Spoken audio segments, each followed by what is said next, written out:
Today. Do you have anything to say? Did you have meetings with the Bidens, and can you elaborate on those? Did anyone tell you not to appear today, sir? Anything you can share? Anything damning about the president? Did you share that he sold the illusion of access to his father? Did you say that Burisma can't survive without the Bidens? Any comments on the brand comments?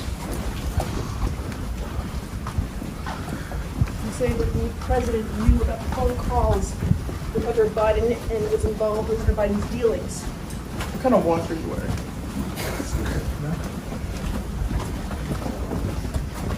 Are you confident that the committee's going to be able to follow up on your testimony? You're looking for the elevator. When do you plan to report to federal custody? Can you talk about the Biden brand? What does that mean? Is the president compromised? Congressional investigators fair in their questions? What did you mean by the Biden brand? Were you- Was the president implicated? Boy, oh boy, oh boy, oh boy, oh boy. The day that Democrats have been fearing is finally here, and we gotta talk about the alleged witness testimony from Hunter Biden's business associate, Devon Archer, who allegedly had direct knowledge of Hunter Biden putting Joe Biden on the phone to discuss his business dealings that Hunter Biden was doing overseas. Now, this is something that Joe Biden has directly denied. Okay, he said that, hey, I've never talked to my son about his business deals. However, this testimony from Devon Archer, or the alleged testimony, because it was a closed door meeting, so all the information we're getting here is kind of secondhand information. But allegedly, that's not what Devon Archer is saying in regards to Joe Biden, at the very least, having a role in the Biden crime family operation. And we have to be very careful here, because the reports that are coming out is basically a semantics game in regards to what you want to believe about Joe Biden's exact role. And I want to explain that and break it down to you guys. But again, just remember, before this guy was set to testify, the DOJ basically told him, hey, why don't you go to jail first, right? Why don't you go to jail first before you actually testify for the GOP? As again, they issued a letter to a judge, basically requesting a judge demand or set a date for Devon Archer to go to prison before he could testify. Now entering the deposition phase of their look into Hunter and potentially Joe Biden's corrupt business dealings. So who could be deposed? Who are the players in this drama? We'll start with Devon Archer, who we expect to hear from today. Who is he? Devon Archer is Hunter's former best friend. We have text messages, which we talked about this morning and have been revealed, that show the extent of their relationship. I love you, man. I love you, man. Not so much love today as Devon Archer, it is expected, will reveal some of the dirty and corrupt business dealings. How does he know? Because he was a business partner in some of those deals in Romania, in Ukraine, and in China. Again, at 10 a.m. today, in a 4-hour hearing, you will hear from Devon Archer. Weirdly, over the weekend, the DOJ sent a letter to Archer saying, hey, time to report to prison. Why is that? Because in 2018, he was convicted of defrauding a Native American tribe. It's on appeal, and he will have to report to the Bureau of Prisons. It's just odd that the DOJ was working on a Saturday and said, why don't you go ahead and get to prison? On Sunday, they said, we don't mean before you're supposed to testify. All very odd. That's Devon Archer, but that's just the start of this drama. Yeah, so you seen that, you heard that. That is Devon Archer, Hunter Biden's homie, right? Probably his N-word, right? Because, you know, apparently Hunter Biden refers to his friends by the N-word. He calls them the N-word, so he probably called him his N-word a few times. But anyway, that's besides the point. Devon Archer did, in fact, testify, and what he said basically gave more credibility to this idea that Joe Biden was used, at the very least, to promote the Biden business brand. And I want to go ahead and play this clip from Fox News, kind of explaining what allegedly was said in this closed door meeting. Take a look. This now, Jillian, this is intriguing to our viewers at home. Archer tells the House investigators that Hunter Biden put then VP Biden on a speakerphone more than 20 times. to sell, quote, the brand, in parentheses, in business conversations. And Chad goes on to say that Archer testified that there was a value of adding Hunter Biden to Burisma's board, was the brand. Burisma is the energy company out of Ukraine. The argument was that then Vice President Joe Biden brought the most value to the brand. There's that phrase yet again. Archer also stated that Burisma would have gone under if not for the brand. Wow. In December of 2015, the owner of Burisma, gentleman, the CEO who ran the company, placed constant pressure on Hunter Biden to get help from Washington, D.C. regarding the Ukrainian prosecutor, Viktor Shokin. To tie this all together now, this energy company, Jillian, wanted to do business in America. There was even a suggestion through the story that they wanted to be listed on the New York Stock Exchange.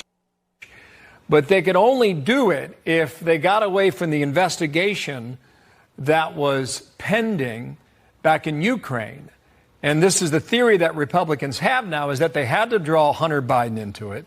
They had to bring then Vice President Joe Biden into it to help get the prosecutor taken out of his job that would clear the runway, so to speak, in order for Burisma to have greater success in the business community, not just in Ukraine, but specifically here in the United States. Yeah, so you've seen that, you heard that. Now, this is important because, again, what allegedly was stated, which is that Burisma, who hired Hunter Biden to be on the board of their company, even though Hunter Biden has no skills whatsoever, they hired a guy, right, and they needed help. They needed help from U.S. politicians or from Washington in order to get a prosecutor off of their back, okay? Without the help of the U.S. government, they would have went under.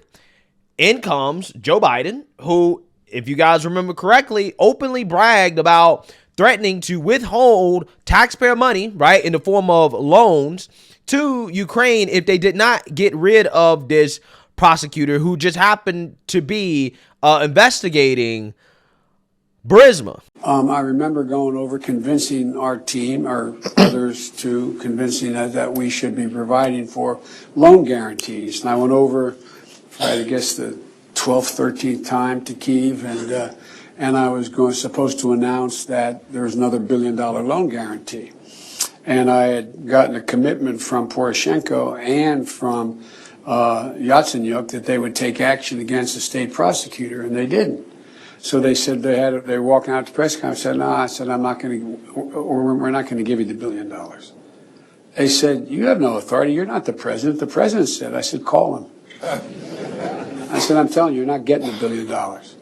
I said, you're not getting the $1 billion. I'm going to be leaving here. And I think it was, 6 hours? I said, I'm leaving in 6 hours. If the prosecutor's not fired, you're not getting the money. Well, son of a bitch.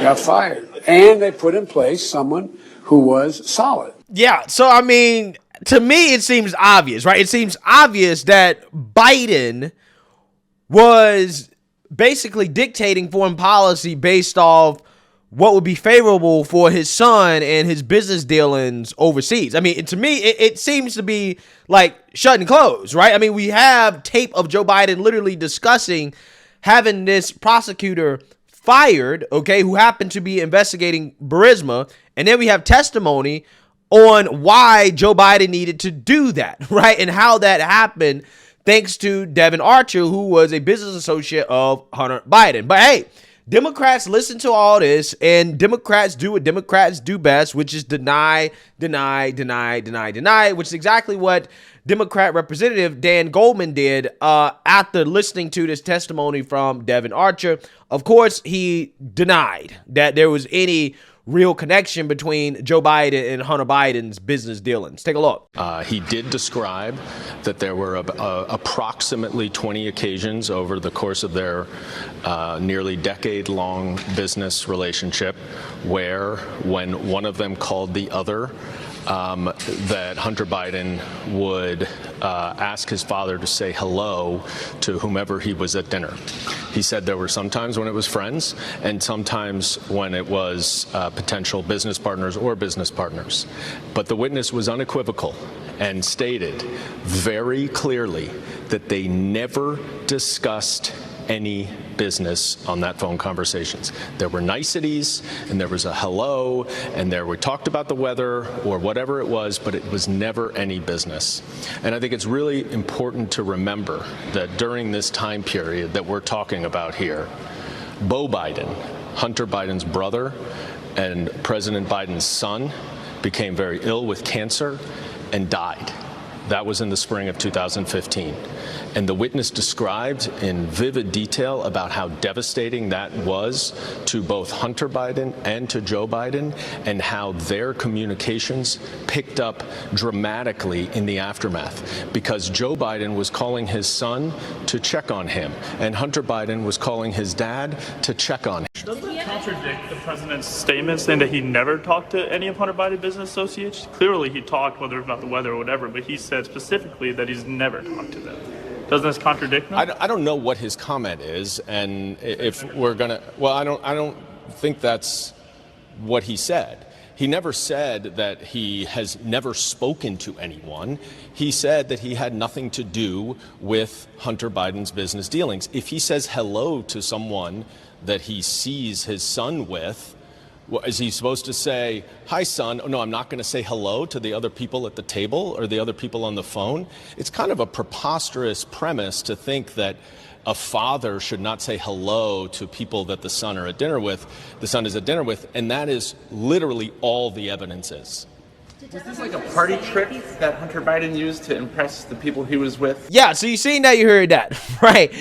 That is Democrat Dan Goldman admitting that Joe Biden, in fact, did talk to Hunter Biden and his business partners, but they weren't talking about the business deals, right? Don't worry, okay? Despite the fact that we have video proof of Joe Biden basically essentially leveraging U.S. loans in order to get rid of a prosecutor that, if he would have stayed in power, would have made Burisma go under, the company that, you know, was hiring his son, who has no skills whatsoever.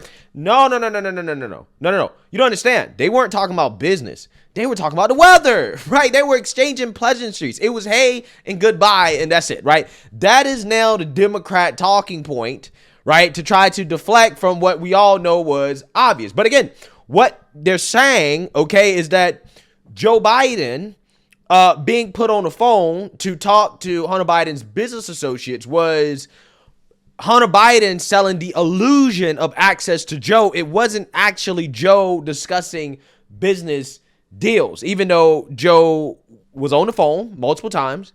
He's been to business meetings, but they want you to believe that Joe never discussed any business whatsoever, right? This is what they're telling us, okay? Now, again, you know, apparently during the testimony, the GOP didn't quite get the bombshell that they were looking for, but they're a lot closer, so it seems. So I want to read about this because there is some contradictions here in regards to what was actually said behind closed doors. So let's read it here. Hunter Biden's former associate, Devon Archer, said Hunter would sometimes put his father and then Vice President Joe Biden on speakerphone while meeting with business partners, two lawmakers said Monday. Archer spoke before the House Oversight and Accountability Committee on Monday in a closed-door meeting. The panel is investigating Hunter Biden and what, if any, role his father played in his foreign business dealings. Archer said Biden was put on the phone to, quote, sell the brand. One source told Fox News these phone calls included a dinner in Paris with a French energy company and in China with Jonathan Lee of BHR Partners, a state-backed private equity firm. Archer testified that there was a lot of value of adding Hunter Biden to Burisma's board as the brand, the source said. The argument was that then Vice President Joe Biden brought the most value. Archer also stated that Burisma, a Ukrainian energy company, would have gone under if not for the brand. So again, I want you guys to understand how the left-wing liberal media is framing this, right? This is what they want you to believe. They want you to believe that Hunter brought Joe along to these business deals, okay, or these business meetings, and also put him on the phone, but Joe never actually discussed anything. Joe was there because he was selling the illusion that they had access to Joe, right? That Joe would do favors for them, okay, just because he was there. But he never said anything. He never discussed anything, right? There's no direct connection, right? This is what they're saying. But Republicans and Democrats are split on whether Archer's comments were a sign that now President Joe Biden has been working closely with his son's business deals, something the White House has denied. Representative Marjorie Taylor Greene of Georgia told Fox News Digital that Archer's admission proves Biden lied about not being involved in his son's business dealings.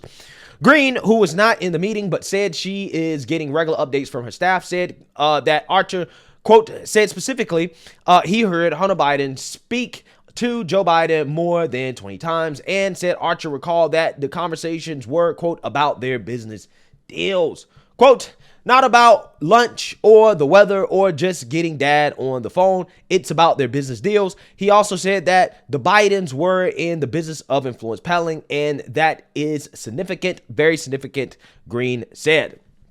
Quote, what that does is that proves Joe Biden lied. Think about how significant that is. That means House Speaker Kevin McCarthy calling for an impeachment inquiry is the right thing to do, she said. On the other side of the aisle, freshman Representative Dan Goldman, Democrat from New York, told reporters that Archer said Biden was on the phone when he was working with Hunter, but Goldman said they discussed casual niceties and the weather rather than topics of business.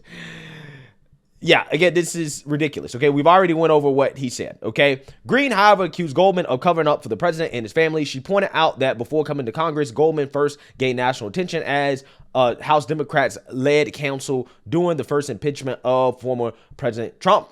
Quote, Dan Goldman is a former prosecutor on the impeachment team of President Trump and now has basically just declared himself the de facto attorney for Joe Biden and Hunter Biden. And so he's standing out there trying to downplay this and spin this. But that's not what was said, Greene said. Representative Andy Biggs of Arizona told reporters that he believes Archer's testimony implicated the president, but said the phone calls with business associates, quote, the substance of the conversations were pleasantries. Okay, so again, there is some contradictions here in regards to what exactly was said. Again, I don't know because I wasn't there, but to me, just the fact that Joe Biden was on the phone and going to the business meetings is enough, in my opinion, to say, hey, yeah, Joe Biden was involved, right? I mean, you got Tony Bobolinsky, who said that Joe Biden was the big guy, right? Biden knew he had no business going to these business deals and being on the phone with Hunter's business associates, right? And he definitely knew that Hunter was using him as leverage for his business deals. He definitely knew.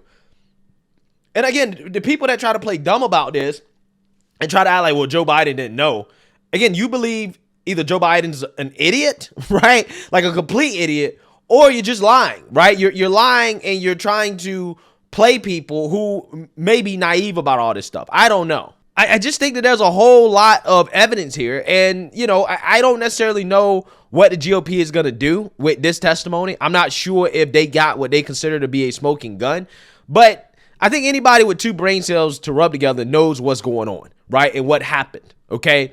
Now, again, is it enough to convince moderate Republicans that Biden should be impeached and that they should move forward with this impeachment inquiry? We don't know. Okay, we don't know yet. Now, again, if you listen to Andy Biggs, probably not. Okay, if what he's saying is true, that the conversations were just pleasantries, then this may not be enough to actually move the needle with moderate Republicans on impeachment, because that is who Kevin McCarthy needs to actually impeach Joe, right? The moderate Republicans in the swing districts are on the fence about this because they believe that impeaching Joe Biden without having an airtight case is going to hurt them in their districts, right? So, you know, again, honestly, I have no clue how Republicans move forward with this.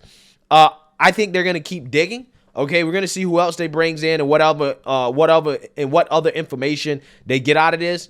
But to me, in my opinion, I mean, this testimony is damning, but again, it might not necessarily be the smoking gun that Republicans need to get the moderates on board with impeachment, which again, that's what this is all about. Okay, it's about getting moderate Republicans on board. So let me know what you guys think. Make sure you like, comment, and subscribe. Most importantly, share a Black conservative perspective. Peace.